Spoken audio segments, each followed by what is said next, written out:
I was just thinking about uh, what do we value most in our lives?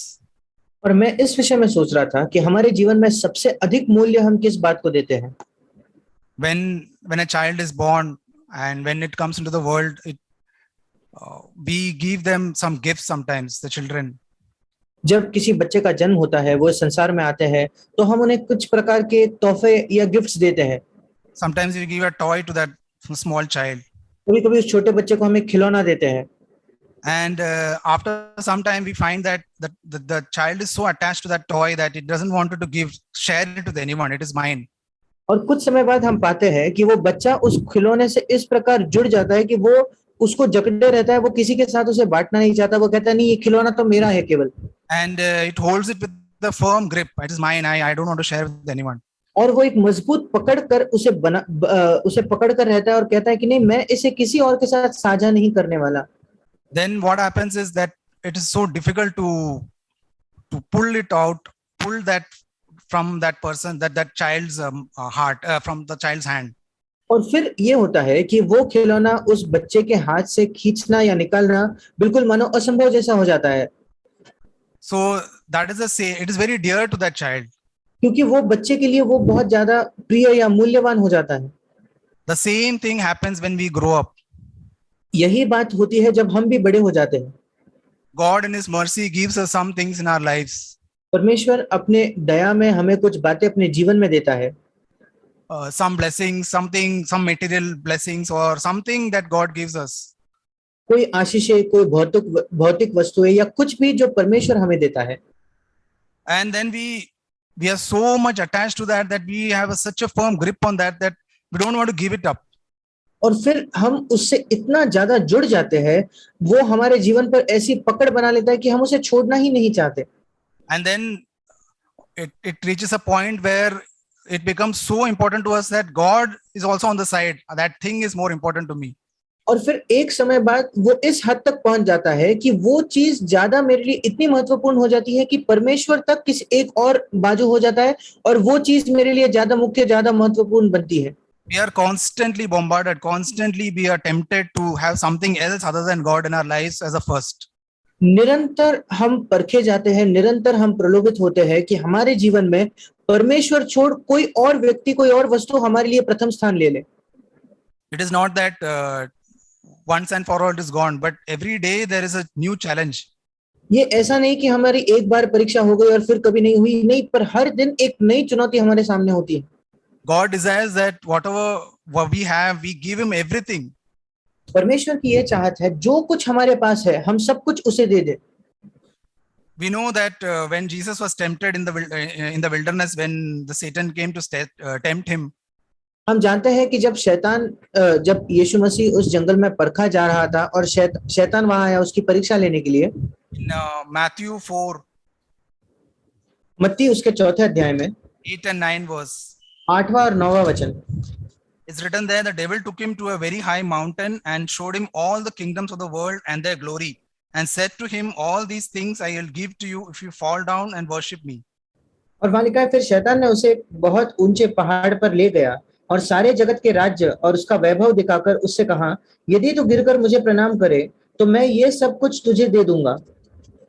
Jesus told the devil, go Satan, for it is written, you shall worship the Lord your God and him only shall you serve. यीशु ने उसे कहा, हे शैतान दूर हो जा, क्योंकि लिखा है, तू प्रभु अपने परमेश्वर को प्रणाम कर और केवल उसी की उपासना या आराधना कर। Satan was offering Jesus everything that this world had to offer. शैतान यीशु मसीह को वो दे रहा था, वो हर एक चीज दे रहा था जो इस संसार दे सकती है। The money of this world, इस संसार का पैसा, the power, the big and great things of this world. इस संसार का सामर्थ्य, जो बड़ी और महान वस्तुएं हैं, महान बातें हैं इस संसार की, वो। In Luke 4:6, it's the same thing is written as all the domain and glory of the world. और यही वचन जब लूका 4:6 में लिखा गया है तो वहां लिखा है, सब अधिकार और इनका वैभव मैं तुझे दूंगा। But what was Jesus? Jesus rejected everything that the devil had to offer him. पर शैतान जो कुछ उसे दे सकता था उन सारी बातों का यीशु मसीह ने इनकार किया। Because Jesus lived a life as he told there the devil. That was his life from the beginning. क्योंकि यीशु मसीह एक इस प्रकार का जीवन जी रहा था जो उसने शैतान को भी बताया, और आरंभ से ही यीशु ऐसे ही जीता था। He worshipped the Father when he was on the earth. वो जब इस पृथ्वी पर था वो पिता की आराधना किया करता था। He lived all his life having the Father as a first and center place in his life. अपने पूरे जीवन में पिता उसके जीवन के पहले स्थान पर था और उसके जीवन के केंद्र स्थान पर था। Even when he was working as a carpenter in his earthly job, जब वो अपने पृथ्वी के काम में एक बढ़ई के तौर पर काम कर रहा था, तब भी he was not primarily working for money. वो प्राथमिक तौर पर पैसे के लिए काम नहीं कर रहा था।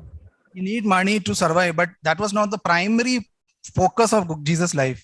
हाँ, हमें जीने के लिए पैसे की आवश्यकता होती है, पर यीशु के जीवन का प्राथमिक मकसद या उसका लक्ष्य वो नहीं था।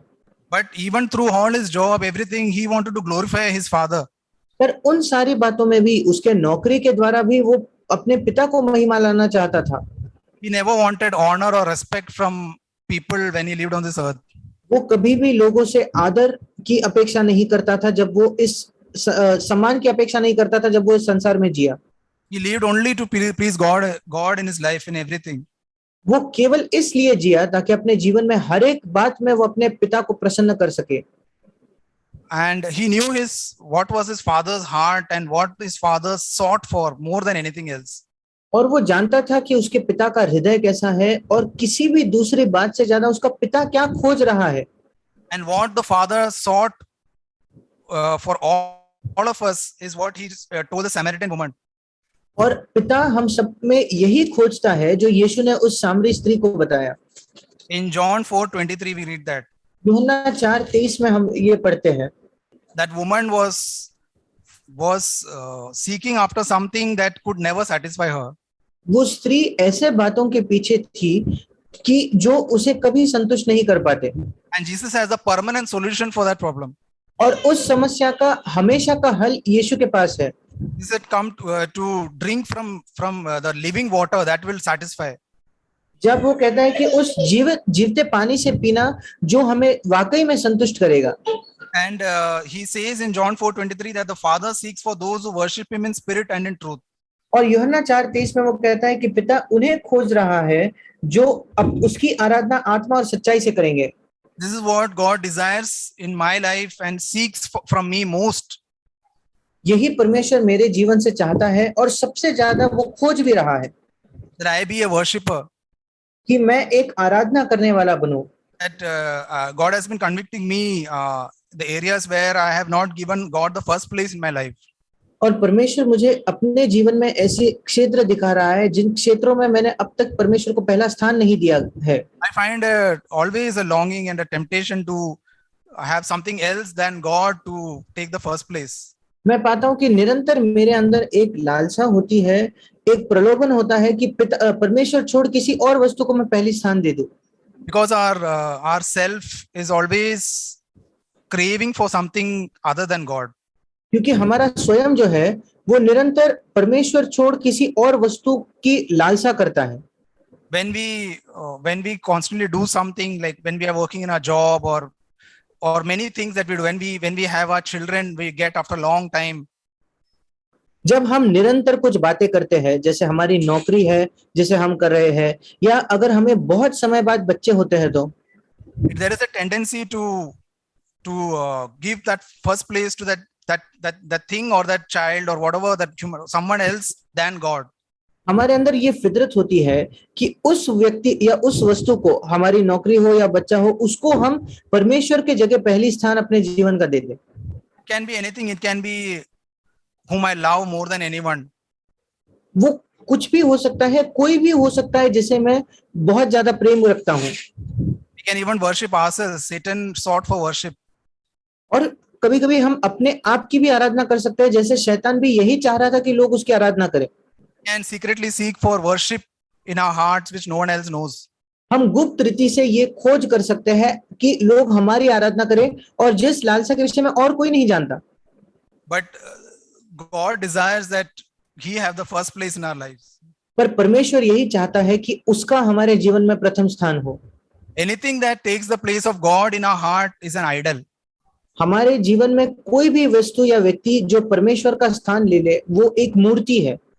God and God and something else cannot exist in the same place, same heart. परमेश्वर और कुछ, ये दोनों एक साथ एक ही हृदय में नहीं हो सकते। In one place, Jesus says that either it is God or it is money. यीशु ने एक जगह कहा, या तो परमेश्वर होगा या पैसा होगा। I can worship God, I can worship money. I cannot have both together at the same time.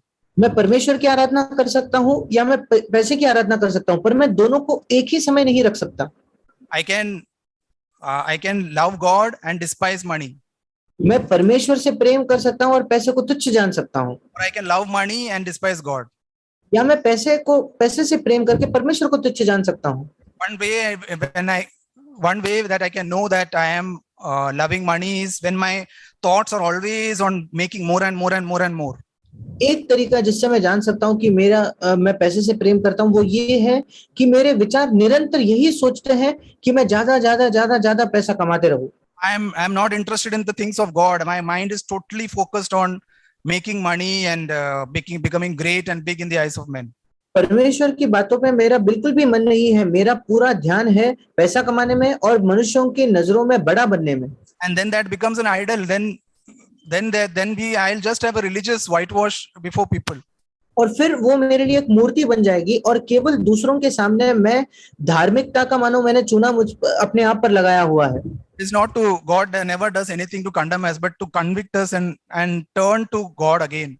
और परमेश्वर कभी हमसे इसलिए बात नहीं करता ताकि वो हम पर दोष लगाए, दंड की आज्ञा दे, पर इसलिए ताकि वो हमें ये एहसास दिलाए कि हम फिर एक बार परमेश्वर की ओर मुड़ जाए।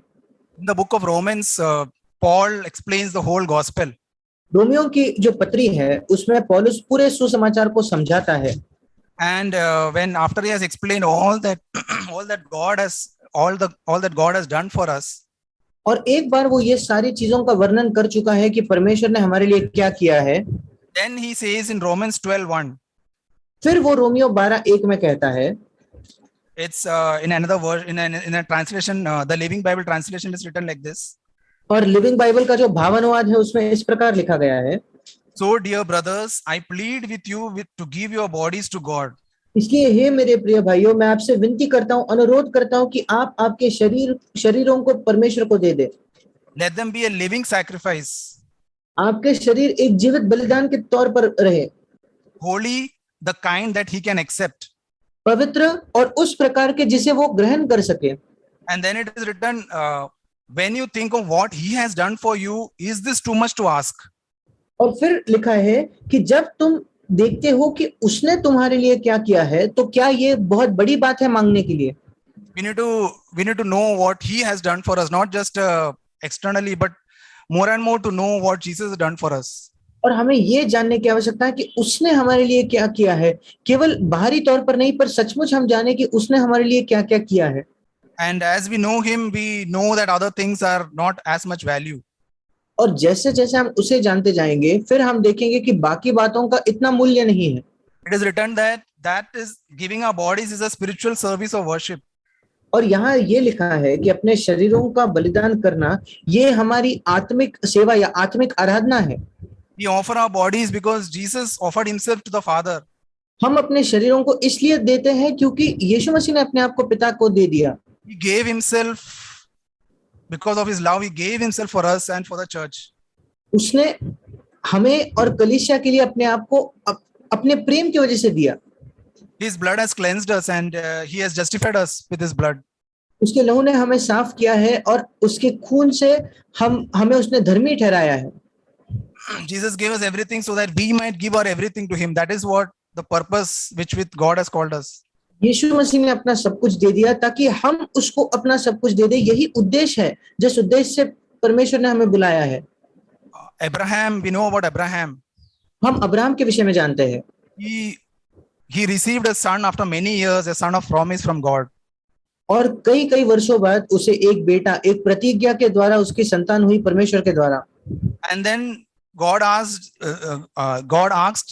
Abraham to give up his only son. और फिर परमेश्वर ने अब्राहम से ये मांगा कि वो अपने इकलौते पुत्र को बलिदान कर दे। As a burnt offering.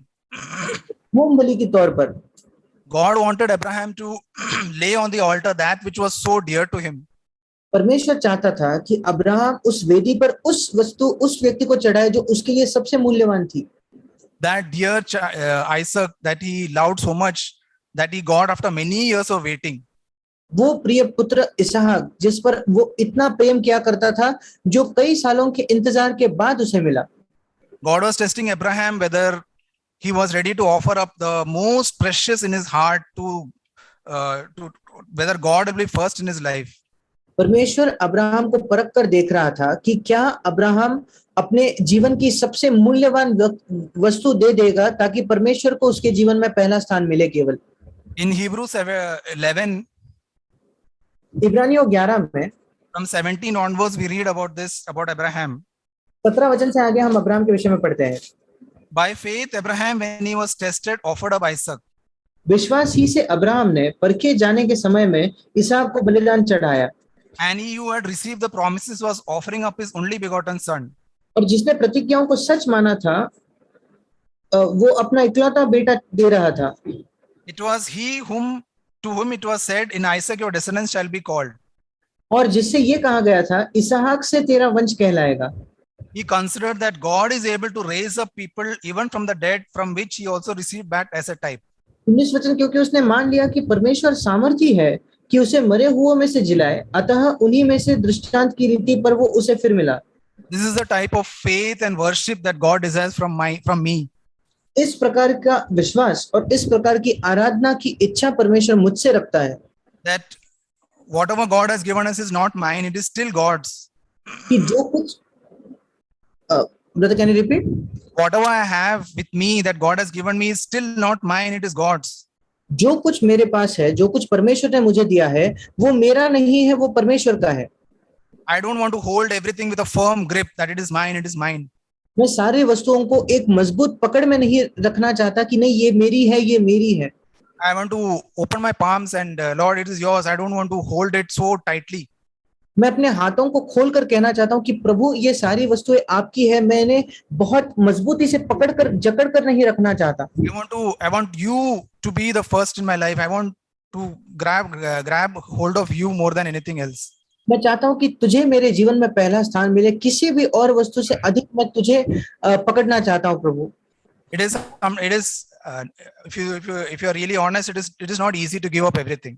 और अगर हम वाकई में ईमानदार हैं तो हम कहेंगे कि ये बहुत कठिन है, सारी वस्तुओं को दे देना इतना आसान नहीं है। But then God will give us grace so that he can save us from those things that are holding us back. पर फिर परमेश्वर हमें अनुग्रह देगा कि हम उन बातों से बच सके जो हमें पीछे पकड़े हुए हैं। The rich young ruler when he came to Jesus, वो जो धनी युवक था जब वो यीशु के पास आया, in Luke 18 onwards we read about that. लूका 18 से आगे हम उस विषय में पढ़ते हैं। He loved his wealth and the money he had and was not willing to give it up. और वहां लिखा है कि वो अपने संपत्ति से प्रेम करता था, अपने पैसे से प्रेम करता था और उनको छोड़ने की उसकी कोई इच्छा नहीं थी। He had a choice before him whether to follow Jesus or to go after the money or to live for money. उसके सामने एक चुनाव था कि वो यीशु का अनुसरण करे या वो पैसे के लिए जिए। Although he was an external follower of Jesus, that he obeyed some of the commandments that are mentioned there, some of the commandments. यद्यपि वो बाहरी रूप से यीशु का अनुकरण करने वाला था क्योंकि कुछ आज्ञाएं तो वो मानता था। But then he had some his heart was not changed. His heart was still for the world and for money. पर उसका हृदय नहीं बदला था, उसका हृदय अब भी इस संसार के लिए और पैसे के लिए था। So that is what God wants to change us from the inside, that our hearts are loyal to him and not to anything that God has given us. और यही परमेश्वर हमें अंदर से बदलना चाहता है कि हमारे जो हृदय है वो उसके प्रति लॉयल हो, उसके प्रति विश्वास योग्य हो और उनके प्रति नहीं जो परमेश्वर ने हमें दिया है। When we find that it is so difficult to give up something, जब हम पाते हैं कि कोई वस्तु को छोड़ देना हमारे लिए बहुत कठिन है, what God wants me to do is acknowledge honestly before him, Lord, I am in the grip of this thing. I am not able to give it up. फिर परमेश्वर यही चाहता है कि हम इस बात को मान ले कि प्रभु इस बात ने मुझे जकड़े हुए है, मैं इसे नहीं छोड़ पा रहा। That rich young ruler didn't want to give up something that he held so tightly to himself. और उस धनी युवक उन बातों को छोड़ना नहीं चाहता था जो उसके पास थी, उसलिए उसने बहुत मजबूती से उन्हें जकड़ कर रखा था। Jesus didn't go after him and plead with him to come back. यीशु मसीह उसके पीछे नहीं गया, यीशु मसीह ने उससे कोई विनती नहीं की कि कृपया तुम वापस आ जाओ। But it's written that Jesus had a love for him. पर यहाँ लिखा है कि यीशु मसीह को उसके लिए एक प्रेम था। So Jesus loves us, and that's why he wants our heart to be completely his. और इसलिए यीशु हमसे प्रेम करता है और वो इसलिए चाहता है कि हमारे हृदय पूर्ण तौर पर उसके हो। The disciples, when they heard about the rich young about that, and then down when you read below, जब शिष्यों ने उस धनी युवक के विषय में सोचा और जब आप नीचे पढ़ते हो, the disciples were amazed, it says. वहां लिखा है कि शिष्य जो थे वो अचंभित हो गए। In Mark 10, if you read the same about the same thing that is written in Mark 10 from 23 onwards. और यही घटना जब आप मरकुस में पढ़ते हो, मरकुस 10:23 वचन से नीचे, The disciples were amazed and said to him in verse 26, who can be saved? और शिष्य जो है वो आश्चर्यचकित होकर उससे पूछते हैं, तो फिर किसका उद्धार हो सकता है? 26 वचन में। So the disciples knew that it was so tough, it was so difficult to be saved from this. और इसलिए शिष्य जानते थे कि ये कितना कठिन है, कितना मुश्किल है इन बातों से उद्धार होना। First thing is to know that it is difficult to be free from the grip of money. और सबसे पहला कदम यही है कि हम इस बात को जान ले कि पैसे के प्रेम से या इन वस्तुओं की एक जकड़े जाने से छुटकारा कितना मुश्किल है। And then, but Jesus gave them hope there in Mark 10:27. पर यीशु ने वहां उन्हें आशा दी, मरकुस 10:27 में। With people it is impossible, उसने कहा मनुष्यों से तो ये नहीं हो सकता, but not with God. यह इंग्लिश में लिखा है असंभव है, परंतु परमेश्वर के लिए नहीं। But all things are possible with God. परमेश्वर से सब कुछ हो सकता है, परमेश्वर के लिए सब कुछ संभव है। God wants me to helplessly come to him, Lord, I want you to save me from this. और परमेश्वर चाहता है कि हम बिल्कुल असहाय होकर उसके पास आए और उससे कहे कि प्रभु मैं चाहता हूं कि आप मुझे इन बातों से छुड़ाए। This idol that has gripped my heart so much. ये मूर्ति जिसने मेरे हृदय को इस प्रकार से जकड़ लिया है। This person that is so important to me that God is also not there in the picture. ये व्यक्ति जो मेरे लिए इतना महत्वपूर्ण हो गया है कि उसकी तुलना में परमेश्वर के विषय में मैं सोच ही नहीं पाता। This money that has blinded my eyes to think that money is everything. ये पैसा जिसने मेरे आंखों को अंधा कर दिया है कि मैं ये सोचता हूँ कि पैसा ही सब कुछ है। Let me repent and Lord turn my eyes towards you. प्रभु मुझे मन फिराने दे और ताकि मैं अपनी आंखों को तेरी ओर लगा सकूं। Paul says in Philippians 3. पौलुस फिलिपियो 3 में कहता है, many things he had gained, he says if you read in the chapter, he reads so many things he gained. अगर आप इस अध्याय को पढ़े तो वो कहता है कि उसने कितनी बातों को हासिल किया था। But in verse 7 onwards he says, वचन से आगे वो ये कह रहा है, whatever things were gained to me, those things I have counted as loss for the sake of Christ. वो जो बातें मेरे लाभ की थी उन्हीं को मैंने मसीह के कारण हानि समझ लिया है। More than that, I count all things to be lost in view of the surpassing value of knowing Christ. वरन मैं तो प्रभु मसीह यीशु की पहचान की उत्तमता के कारण सब बातों को हानि समझता हूँ। For whom I have suffered the loss of all things and count them but rubbish so that I may gain Christ. इसके कारण मैंने सब वस्तुओं की हानि उठाई और उन्हें कूड़ा समझता हूँ जिससे मैं मसीह को प्राप्त करूँ। Paul considers rubbish everything that this world had to offer. पौलुस इन सारी वस्तुओं जो कुछ ये संसार दे सकता है उन सारी वस्तुओं को कूड़ा समझता था। The real treasure that Paul sought after is written there to wanted to more anything more gain Christ and to have Christ's righteousness through faith in him. और वो सबसे बड़ी संपत्ति जिसके पीछे पौलुस खोज रहा था वो था मसीह को प्राप्त करना और मसीह को जानना। To know Jesus and the power of his resurrection. यीशु को जानना और उसके मृत्युंजय के सामर्थ को जानना। So that the Paul's heart was changed towards his relationship with God. और पौलुस का हृदय उसके परमेश्वर के साथ जो रिश्ता था उस वजह से उसका हृदय बदल गया।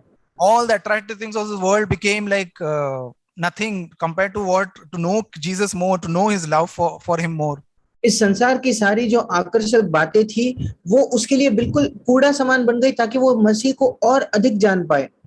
Sometimes it can be some gadget like a mobile phone or something that occupies so much of my time. कभी कभी कोई एक वस्तु हो सकती है जैसे हमारा फोन जो हमारा बहुत ज्यादा समय ले लेती है And after that, I find that uh, I don't have that connection with God. और उसके बाद मैं ये पाता हूँ कि परमेश्वर के साथ मेरा वो संपर्क वो संबंध नहीं मुझे मिल रहा Might be that I am not doing anything evil on the mobile phone or something, और शायद ये संभव है कि मैं उस फोन पर कुछ भी दुष्ट कुछ बुराई नहीं कर रहा but then it takes away such a lot of time. पर वो मेरा इतना समय छीन लेता है It can even be anything. It's just an example like this mobile, but it can be a television program or some person I like so much, I love so much. मैंने केवल मोबाइल का एक उदाहरण बस दिया है पर वो कुछ भी हो सकता है शायद टीवी पर कोई प्रोग्राम होगा या कोई व्यक्ति जिससे मैं इतना ज्यादा प्रेम करता हूँ That it takes away the time that I can spend with God. कि क्योंकि वो उस समय को छीन लेता है जो मैं परमेश्वर के साथ बिता सकता था Just like we read that God has planned for our life already before we were born. जैसे हमने पढ़ा कि जैसे हम जानते हैं कि परमेश्वर ने हमारे जीवन की योजना हमारे जन्म से पहले ही कर दी थी In the same way, the devil also wants to anyhow try to divert us from that plan that God has for us. और वैसे ही शैतान भी अपनी हर संभव कोशिश करेगा ताकि हमें उस योजना उस मार्ग से भटका सके जो परमेश्वर ने हमारे लिए रखा है Sometimes he will say it's not it's okay, we can do this and that, and but then we sometimes we lose control of how much to spend time in those things. कभी कभी शायद वो हमसे ये कहता है कि हाँ ये करने में क्या बुराई है ये तो हम कर सकते हैं ये ठीक है पर फिर उन बातों को करते करते हमें समय का ध्यान नहीं रहता और हम बहुत समय उसमें बिता देते हैं Should be aware of his schemes, his tricks that he tries to divert us away from God. हमें शैतान की जो युक्तियां है जो षड्यंत्र है उसके विषय में सतर्क रहना है जिसका इस्तेमाल वो करेगा कि वो हमें परमेश्वर से दूर भटकाए If there is something in my life that I cannot live without, अगर मेरे जीवन में ऐसा कुछ भी है जिसके बिना मैं जी ही नहीं सकता that is my idol. वो मेरी मूर्ति है If one day if that thing is taken away from me, still will I say like Job said that God has given, God has taken, blessed be the name of the Lord. अगर एक दिन वो वस्तु मेरे जीवन से चली जाए तो क्या मैं अय्यूब की तरह कह सकूंगा कि प्रभु ने दिया प्रभु मैंने लिया उसका नाम धन्य हो I find myself it is really challenging for me.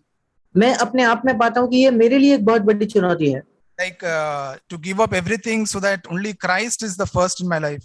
कि मैं सब कुछ छोड़ दूं ताकि मसीह मेरे जीवन में पहला स्थान पाए It is only God who can deliver us and save us from this worship of anything other than God in our lives. वो केवल परमेश्वर ही है जो हमें हमारा उद्धार कर सकता है और किसी भी अन्य वस्तु की आराधना से हमें छुड़ा सकता है In 1 John 5, पहला यूहन्ना 5 में last verse, प्रथम वचन में John says, "Dear children, keep away from anything that might take God's place in your hearts." वहां लिखा है हे बालको अपने आप को मूर्तों से बचाए रखो या जैसे इंग्लिश में लिखा है कि किसी भी वस्तु से अपने आप को बचाए रखो जो परमेश्वर का स्थान आपके हृदय में लेती है So actually, this translation reads like that. Actually, it's idols, but here it is written, "Whatever that takes God's place in my life is an idol." इस भावानुवाद में ऐसा लिखा है कि जो कोई वस्तु परमेश्वर का स्थान मेरे जीवन में ले लेती है वो एक मूर्ति है But then God is faithful. पर फिर परमेश्वर विश्वास योग्य है We can trust Him that He will save us from this idol worship in our lives. हम उस पर भरोसा कर सकते हैं कि वो इस मूर्ति पूजा से हमारा छुटकारा हमारा उद्धार करेगा There is a promise in Ezekiel 37. उसके 37 अध्याय में एक वायदा है 14th verse onwards. 14 वचन से आगे I will put my spirit within you and you will come to life. मैं तुम में अपना आत्मा समाऊंगा और तुम जियोगे There is another verse that says there that they will no longer defile themselves with their idols. और वहां एक और वचन है जो कहता है वे मूर्तियों के द्वारा अपने आप को भ्रष्ट नहीं किया करेंगे or any of their transgressions. या उनके किसी भी अपराधों के द्वारा But I will deliver them from all the dwelling places in which they have sinned. पर मैं उन्हें उन सारे स्थानों से छुड़ाऊंगा जहां उन्होंने पाप किया है And I will cleanse them and they will be my people and I will be their God. और मैं उन्हें शुद्ध करूंगा और वे मेरे लोग बनेंगे और मैं उनका परमेश्वर रहूंगा। There is a verse in 2 Corinthians 6 where it reads, what communion has God with Belial? और दूसरा कुरिन्थियों उसके 6 अध्याय में एक वचन है जहां लिखा है कि परमेश्वर का उस दुष्ट दूसरे परमेश्वर के साथ क्या ही संबंध है। So there is no, we cannot have both in our hearts. It's only one, either of the one. और इसलिए हमारे हृदय में दोनों का स्थान नहीं हो सकता, एक ही उनमें से एक ही का स्थान हो सकता है। We can pray, Lord, may God help us to judge ourselves from all idols in our lives. हम प्रार्थना कर सकते हैं कि आइए हम अपने आप का न्याय करें कि प्रभु तू हमारे सहायता कर कि इन सारे मूर्तियों से हम छुटकारा पाए। Maybe ask the Holy Spirit to fill us so much that He will free us from these things that are occupying our hearts and minds. और हम पवित्र आत्मा से मांगे कि वो हमें इतना भर दे ताकि इन सारी बातों से हम छुटकारा पाए जो हमारे मनों को बिल्कुल भर देती है और हमें जकड़ देती है। May we pray that God will open our eyes to what is the real treasure. और आइए हम प्रार्थना करें कि परमेश्वर हमारी आंखें तो खोल दे कि हम ये देख पाए कि वास्तविक संपत्ति क्या है।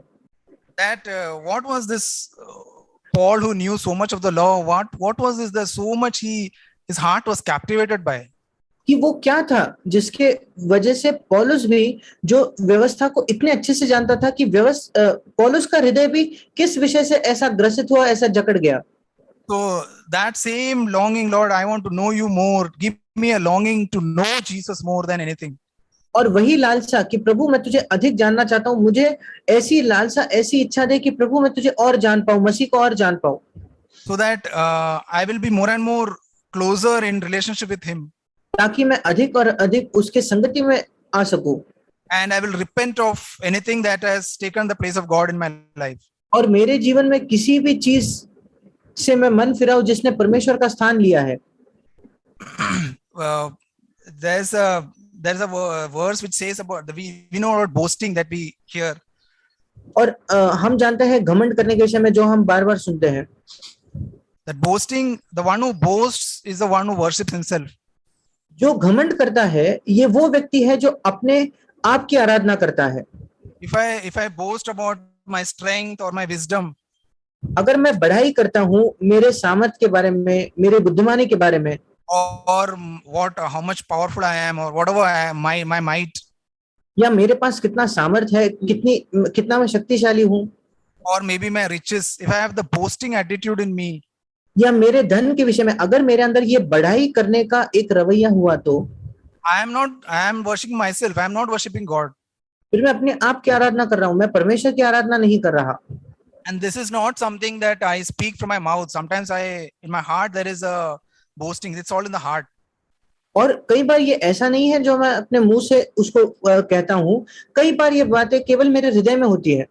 Last I think the memory verse was there in between that. Let him boast in this that he knows and understands God. और इसके पिछले हफ्ते का हमारा जो मेमोरी वर्स था वो ये था कि जो घमंड करे वो इसी बात पर घमंड करे या इसी बात में बढ़ाई करे कि वो प्रभु को जानता है और समझता है। Lord, I cannot do anything. Paul came to a place where he was so weak that he had to depend on God for everything. प्रभु कि मैं अपने आप से कुछ नहीं कर सकता। पौलुस ऐसे स्थान पर आप पहुंचा जहां वो उसे कहना पड़ा कि मैं किसी भी बात पर निर्भर नहीं हूं, मुझे हर बात के लिए परमेश्वर पर निर्भर होना पड़ता है। I have to depend on God for even the smallest thing in my life. मुझे प्रभु पर निर्भर होना चाहिए, निर्भर होना पड़ता है छोटे से छोटे बात के लिए। Completely resting and trusting in God, completely on Him. पूरी तरीके से परमेश्वर में विश्राम करते हुए, उस पर भरोसा करते हुए। This is the place where God wants to bring us, where we are weak in ourselves. ये वो स्थान है जहां परमेश्वर हमें लाना चाहता है, जहां हम अपने आप में निर्बल महसूस करते हैं। Where our longing is, Lord, only you in my life to be the first. जहां हमारी लालसा जीवन की यही होती है कि प्रभु केवल तू ही मेरे जीवन में पहला स्थान, प्रथम स्थान पर हो।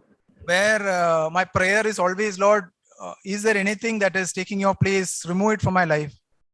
जहां मेरी प्रार्थना यही होती है कि प्रभु क्या ऐसी कोई भी वस्तु है जो तेरा स्थान मेरे जीवन में ले रही है, कृपया उसे मेरे जीवन से निकाल दे। May God help us to judge ourselves and ask His grace to only love Him with all our hearts. परमेश्वर हमारी सहायता करे कि हम अपने आप का न्याय करें और हम केवल उसके अनुग्रह को मांगे कि हम केवल उससे प्रेम करें अपने पूरे हृदय से। Amen. आमीन।